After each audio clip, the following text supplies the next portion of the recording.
Bonjour chers amis, c'est une joie de vous retrouver ensemble en ce temps de culte que nous allons partager et nous sommes reconnaissants au Seigneur de pouvoir vivre ce temps, même si c'est au travers des médias, mais de pouvoir quand même vivre ce temps de communion fraternelle, d'être unis ensemble auprès de notre Seigneur. Alors je vous invite avant tout à prier. Oui, Seigneur notre Dieu, avant tout, c'est vers toi que nous voulons nous tourner, Seigneur, pour t'exprimer notre joie, notre reconnaissance de pouvoir être là en ta présence, Seigneur. Même si on est en différents endroits, c'est toi qui nous unis, Seigneur. C'est par ton sang précieux, Seigneur, que nous sommes unis par le nom de Jésus. Et nous voulons vraiment te donner à toi toute la louange, toute la reconnaissance pour ton amour, pour ta présence, pour ton soutien, pour tes bontés, pour tes grâces, Seigneur. Et nous voulons te dire merci d'être là ensemble aujourd'hui, de pouvoir te dédier ce culte, Seigneur, et de pouvoir aussi, au travers de ce culte, être en communion avec nos frères et sœurs dans la foi au travers du monde. Seigneur, vraiment, nous te disons merci, merci, que ton nom soit loué, que ton nom soit béni et que toute la gloire te revienne. Amen. Voilà, c'est aujourd'hui un dimanche un peu spécial et je vais partager avec vous une lecture un peu interpellante dans l'évangile de Luc au chapitre 21. C'est Jésus qui parle au verset 12. Luc 21, verset 12. Mais avant tout cela, on mettra les mains sur vous et l'on vous persécutera. On vous livrera aux synagogues. On vous jettera en prison. On vous mènera devant des rois et devant des gouverneurs à cause de mon nom. Cela vous arrivera pour que vous serviez de témoignage. Mettez-vous donc dans l'esprit de ne pas préméditer votre défense, car je vous donnerai une bouche et une sagesse à laquelle tous vos adversaires ne pourront résister ou contredire. Vous serez livrés même par vos parents, par vos frères, par vos proches et par vos amis. Et ils feront mourir plusieurs d'entre vous. Vous serez haïs de tous à cause de mon nom. Mais il ne se perdra pas un cheveu de votre tête. Par votre persévérance, vous sauverez vos âmes. Des paroles interpellantes de Jésus à ses disciples. Des paroles qui nous demandent réflexion. Et je me dis qu'aujourd'hui, dans ce dimanche de l'Église persécutée, nous devons réaliser que si les apôtres, si Jésus ont vécu des choses difficiles, atroces, encore aujourd'hui, au travers du monde, bien des frères et sœurs dans la foi vivent la persécution, le rejet, la prison, la violence, ou que sais-je, à cause de leur foi. Alors aujourd'hui, on veut leur partager ce moment en communion avec eux, tout particulièrement. Et c'est vrai qu'on est appelé à prier pour ces hommes, ces femmes, ces enfants, qui sont des témoins fidèles dans les situations qu'ils trouvent et qu'ils rencontrent. Alors, osons les intercéder pour eux, osons prier pour eux, les encourager de différentes manières. Et que vraiment nous puissions aujourd'hui méditer ces paroles qui s'adressent aussi à nous. Mais avant d'aller plus loin, je voudrais partager avec vous peut-être plus un petit moment spécial, que la Major Bleuette a vécu cette semaine. C'est un moment que nous allons vous faire découvrir. Après ce moment, on prendra le chant dans l'unisson, directement, on enchaînera avec le chant dans l'unisson. Numéro 20, ils viendront d'Orient, ils viendront d'Occident pour entrer au royaume de Dieu. Avec ou sans argent, le riche et l'indigent s'assieront au royaume de Dieu. Qu'importe leur péché passé, à la croix, tout fut effacé. Ils viendront d'Orient, ils viendront d'Occident pour rentrer au royaume de Dieu. Okay, so we know it was very disappointing earlier in the year Nous savons que c'était très décevant pour toi cette année, that you were not able to be at commissioning que tu n'as pas eu la possibilité d'assister à la consécration, because your health did not permit that, parce que ton état de santé ne le permettait pas, and so you weren't able to receive your silver star. et donc tu n'as pas été en mesure de recevoir en direct ton étoile d'argent. Then there were going to be some more plans for you to receive your silver star Il y a in donc- October. Donc, et après, il y a eu un deuxième plan qui devait avoir lieu en octobre pour que tu puisses à ce moment-là recevoir l'étoile d'argent. So because of COVID, Mais suite au Covid, the meeting went online la réunion n'a eu lieu qu'en ligne and it wasn't possible to present you with your silver star. et ce n'était pas non plus l'occasion de te présenter et de t'offrir l'étoile d'argent. So the colonels have sent through the post Donc les colonels l'ont envoyé par la poste, the certificate le certificat, and the book le livre and the silver star. et l'étoile d'argent. And it's not the same just receiving it through the post. Et ce n'est pas vraiment la même chose que de simplement le recevoir par la poste. So we wanted to try and make it a little bit more special. Donc on a voulu le rendre un tout petit peu différent, particulier. So we think we've managed to do that this morning Alors on a pensé à quelque chose qu'on pouvait faire ce matin, because we have invited a special guest to present you your silver parce qu'on star. a invité quelqu'un de spécial, de particulier, pour te présenter l'étoile d'argent. So I'd like to invite our special guest to come out Alors je vais demander à notre invité spécial de nous rejoindre and to present to you your silver star.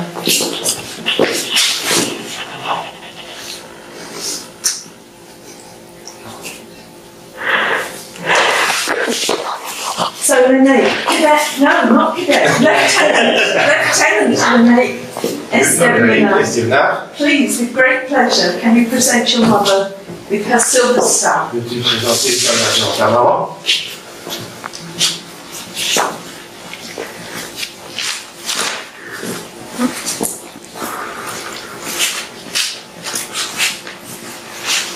And here's your certificate. Just to prove that you got Got a badge. la preuve que ce n'est pas évident. And there's a little book that goes with to explain the silver star, Il y a un petit livret qui explique les significations de l'étoile d'argent. and we also would like to give you C'est some flowers. probablement ce que So God bless you.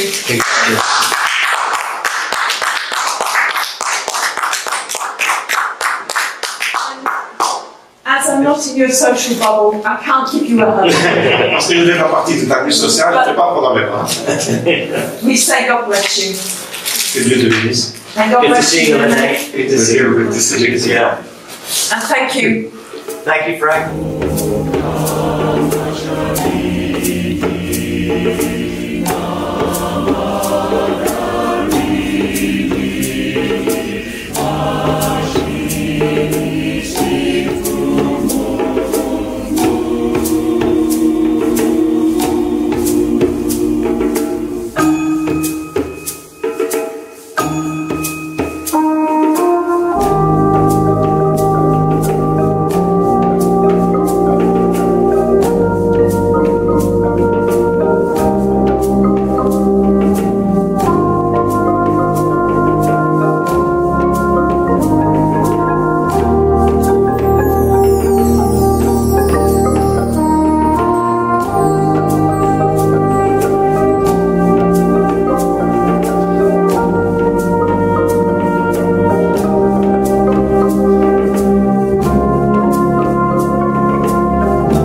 touchant.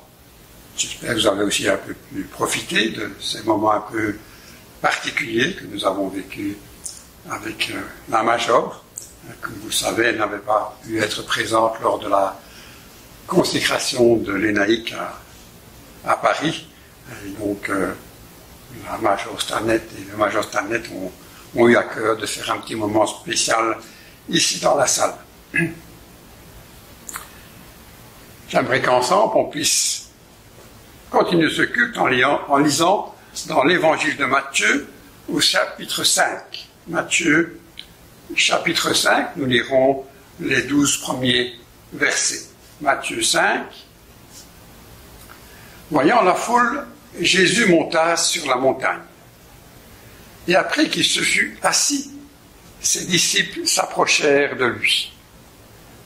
Puis, ayant ouvert la bouche, il les enseigna et dit : Heureux les pauvres en esprit, car le royaume des cieux est à eux. Heureux les affligés, car ils seront consolés.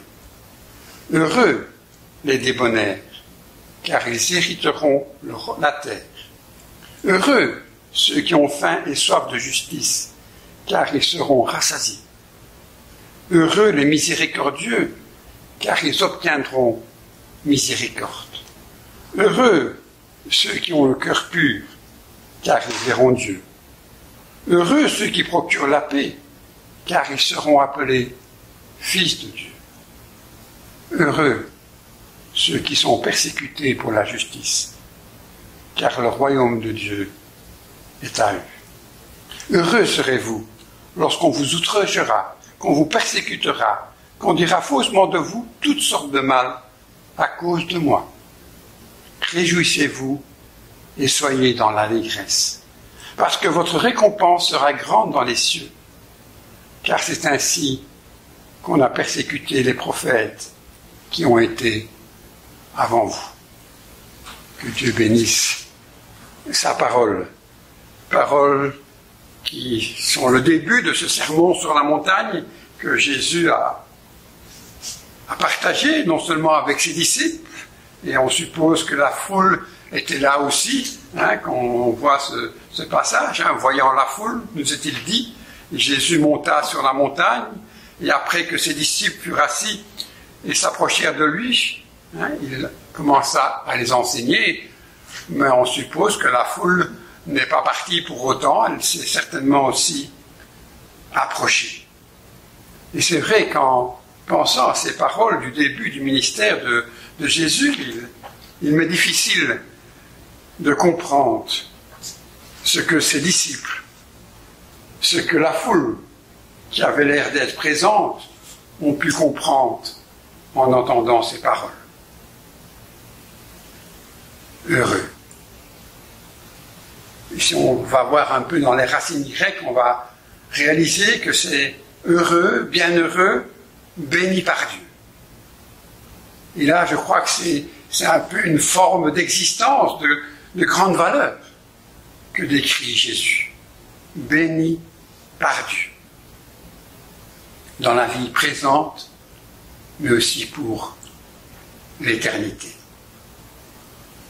On peut comprendre cela comme une bénédiction particulière entre Jésus et ses disciples, mais aussi pour ceux qui le suivent. Comme Jésus, être son disciple, lui ressembler, implique de suivre son enseignement, mais aussi de le vivre. C'est peut-être cela que Jésus voulait qu'il comprenne et que nous comprenions. Le but d'un enseignement, d'un enseignant, c'est de communiquer quelque chose pour que les gens puissent suivre le chemin, puissent le vivre. Et c'est ce que Jésus, je crois, a voulu faire en partageant cela. Mais c'est vrai que ce matin, on va s'arrêter particulièrement sur les versets 10 à 12. Heureux ceux qui sont persécutés pour la justice, car le royaume des cieux est à eux. Heureux serez-vous lorsqu'on vous outragera, qu'on vous persécutera et qu'on dira faussement de vous toutes sortes de mal à cause de moi. Réjouissez-vous et soyez dans l'allégresse, parce que votre récompense sera grande dans les cieux, car c'est ainsi qu'on a persécuté les prophètes qui ont été avant vous. Et hélas, oui, les prophètes ont été persécutés avant Jésus. Jésus a été persécuté, ses disciples, mais au travers des siècles, bien des chrétiens ont été persécutés. Et aujourd'hui, 260 millions de chrétiens dans le monde souffrent de graves persécutions. 260 millions. C'est interpellant.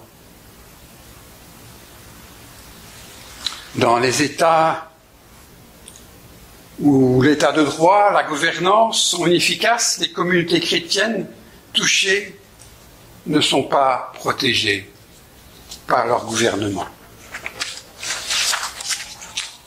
À l'heure d'aujourd'hui, il y a ce suivi numérique au travers des médias, des outils d'aujourd'hui.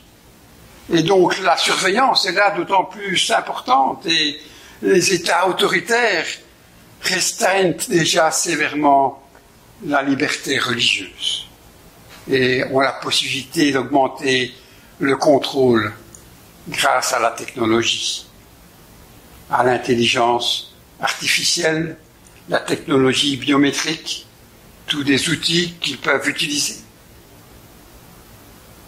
Au Moyen-Orient, le christianisme continue de disparaître. En Irak, en Syrie, en raison des conflits, de l'instabilité, l'Irak a perdu 87% de sa population chrétienne depuis 2003. La Syrie, 66% depuis 2011. Et on pourrait citer d'autres pays. Cette persécution se vit évidemment de différentes manières. On entend parfois aux informations des églises qui sont brûlées, des chrétiens, des pasteurs qui sont arrêtés, qui sont mis en prison. Quelques procès parfois sont dénoncés. Et pourtant, 260 millions souffrent de persécution. Suivre Jésus, être son disciple, cela signifie aussi vivre les mêmes choses que lui. D'une part, c'est d'être infiniment aimé et constamment accepté de notre Père céleste.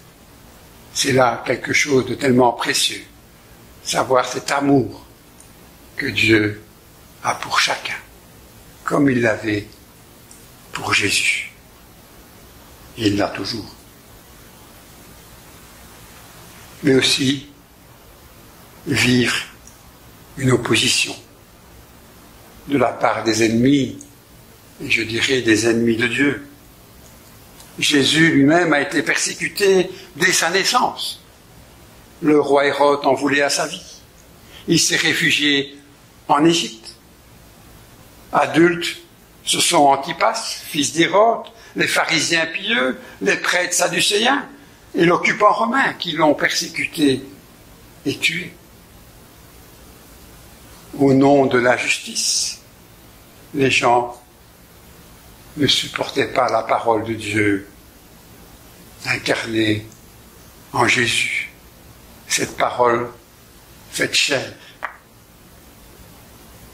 Ils ont résisté à la justice de Dieu, qui promet pourtant la grâce et le pardon à celui qui se repent.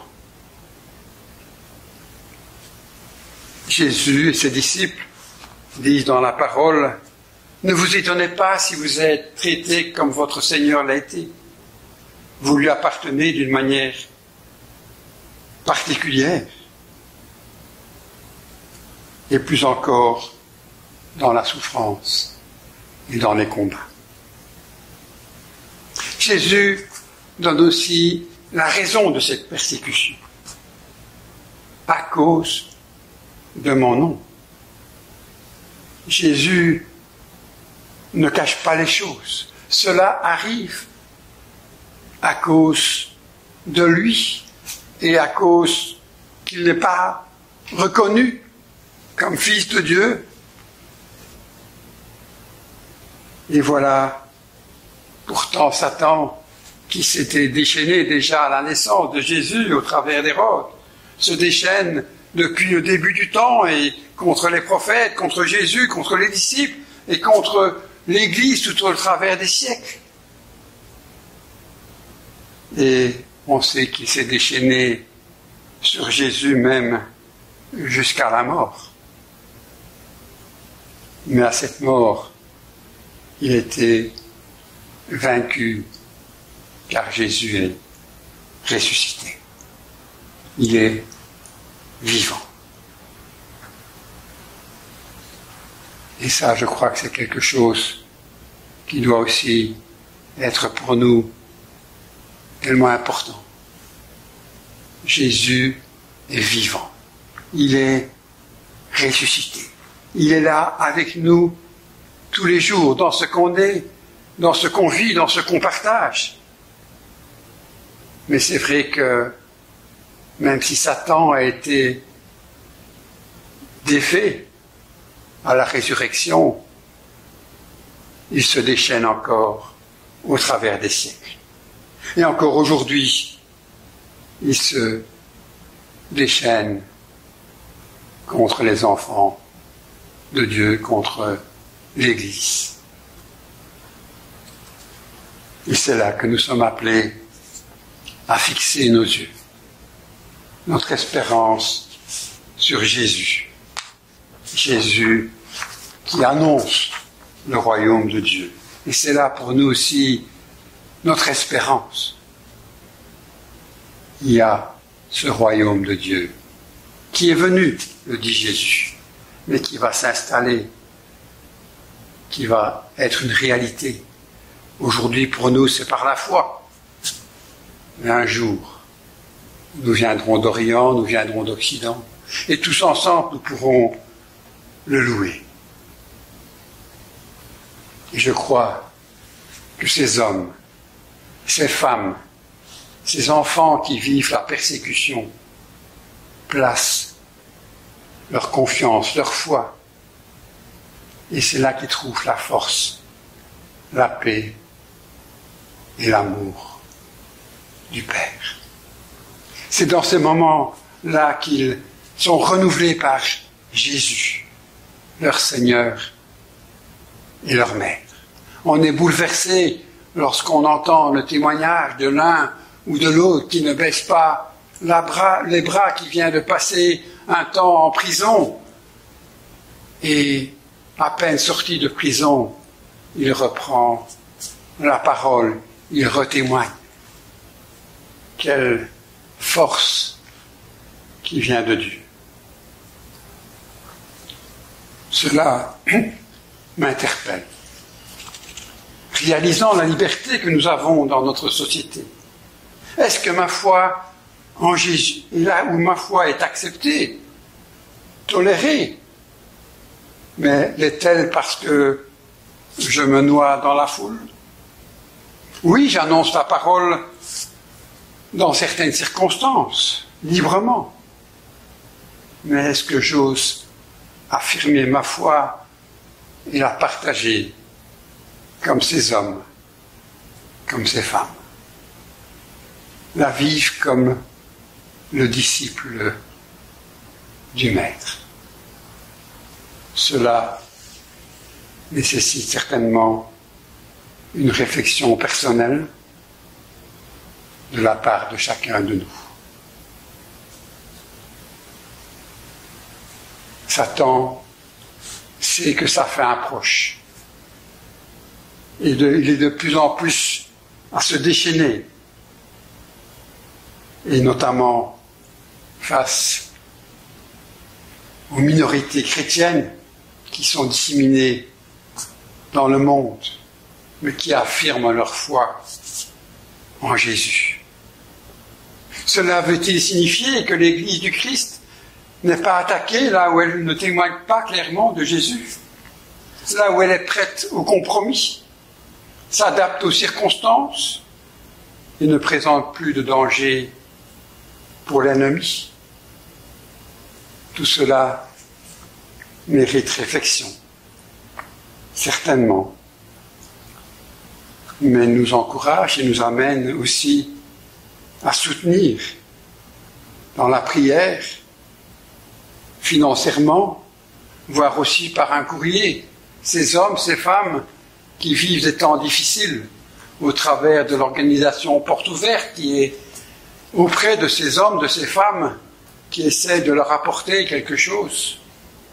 Régulièrement, on est invité à écrire pour une personne qui est en prison ou pour une famille dont le père a été assassiné et qui se trouve dans la détresse.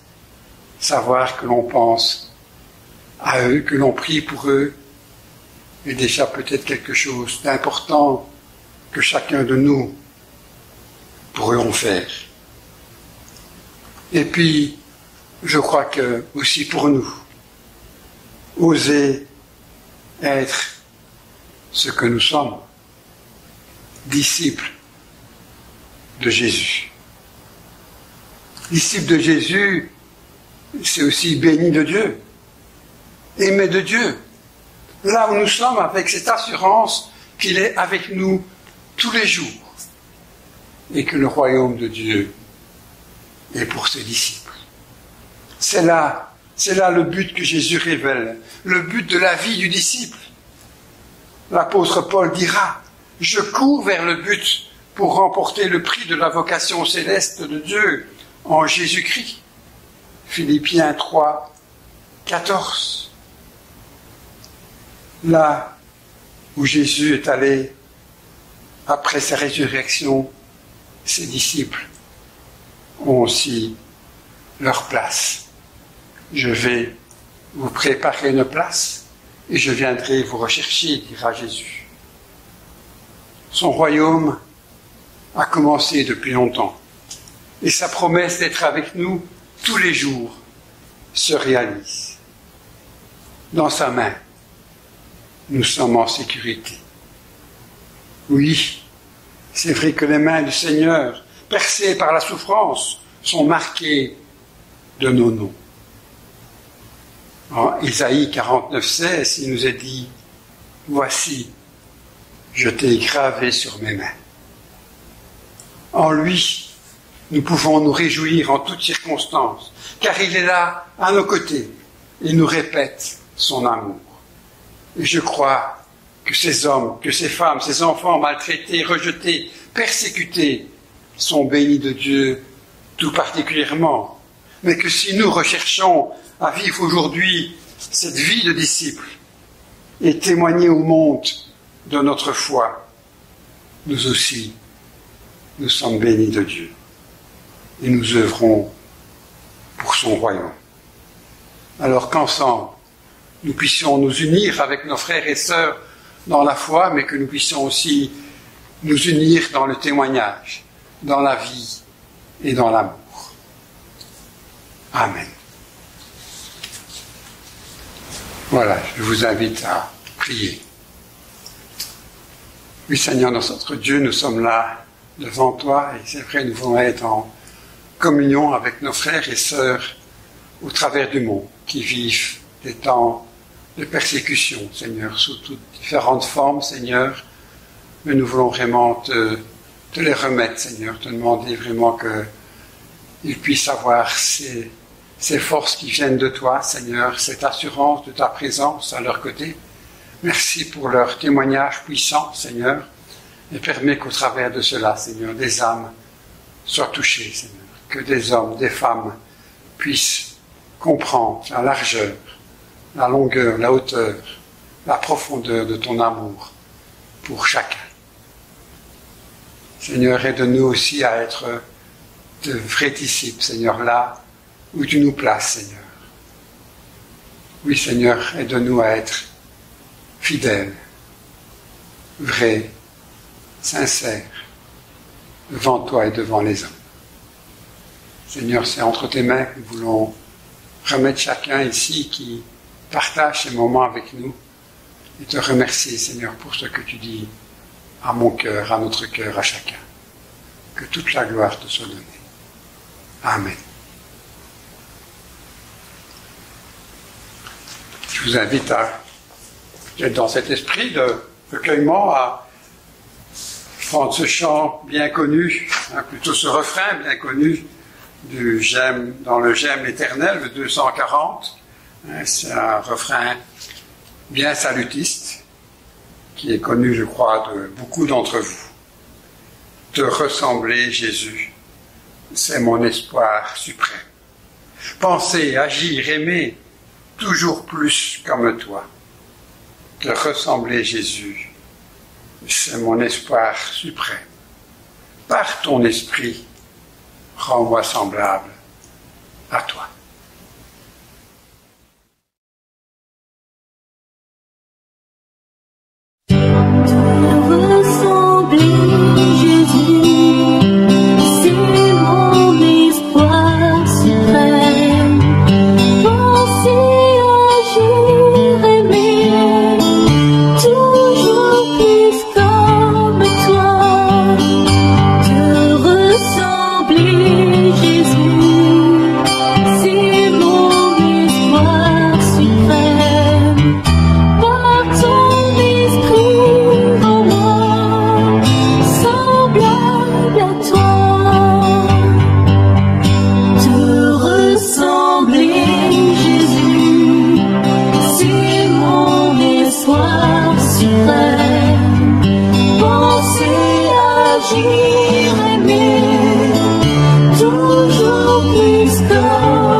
Voilà, que l'Esprit de Dieu nous transforme chacun semblable à Jésus, disciple de Jésus. Alors pour les annonces, comme l'enregistrement se fait dans la semaine, elles ne sont pas peut-être les plus fraîches, mais en tout cas, Marie-Louise va bien. Ça se passe bien, n'a pas de symptômes au jour d'aujourd'hui. Ernest est toujours dans l'attente d'un coup de téléphone de l'hôpital. Mais voilà, il a bon courage et il vous remercie pour vos prières.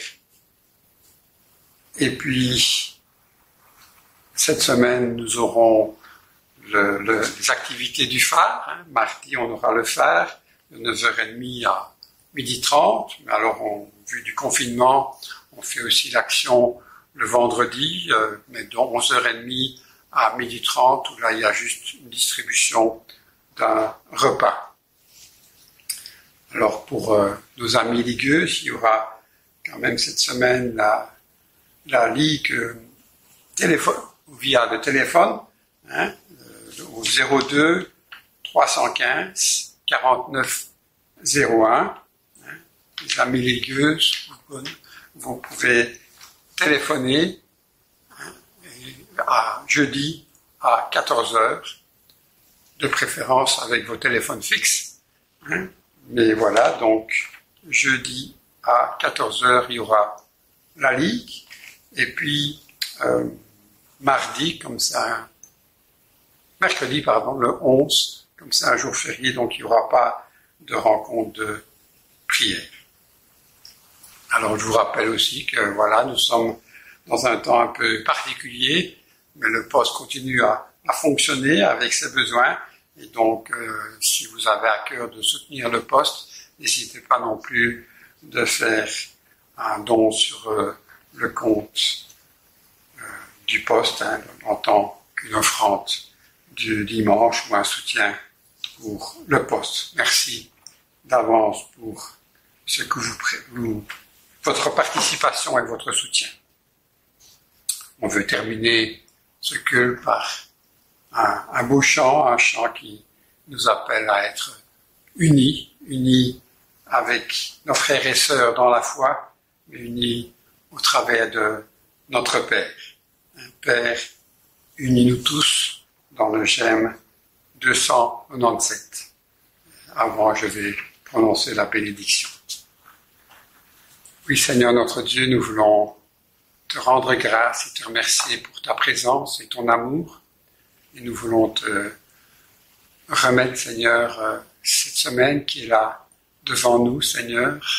Te prier encore pour ceux et celles qui vivent des temps difficiles, Seigneur, que ce soit dans la santé, que ce soit au travers du travail, que ce soit une situation économique ou autre, Seigneur, que vraiment ta paix, ta force, ta joie, ton amour reste et demeure avec chacun.